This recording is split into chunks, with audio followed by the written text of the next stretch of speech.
21-year-old American-Israeli hostage Edan Alexander is set to be freed from captivity in Gaza after 584 days. The US and Hamas announced on Sunday that they reached a deal with mediation from Egypt and Qatar. Edan's family was, quote, completely surprised to receive the news from US Middle East envoy Steve Witkoff, who reportedly negotiated with top Hamas official Khalil al-Hayya through mediators. And although Israel was aware about the negotiations, it appears it was not part of them and was only briefed by Washington after the deal was reached.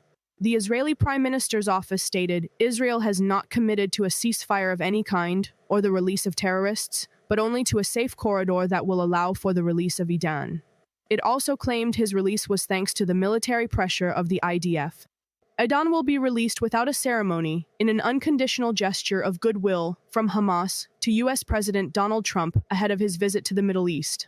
The terror group hopes Trump will in turn convince Israel to end the war in exchange for the release of the remaining 58 hostages.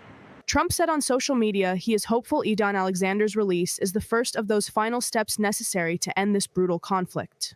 Israel says it is expected to lead to negotiations for the release of hostages, according to the original Witkoff framework, which Israel has already accepted. In accordance with Israel's policy, the negotiations will be held under fire, based on the commitment to achieve all of the objectives of the war.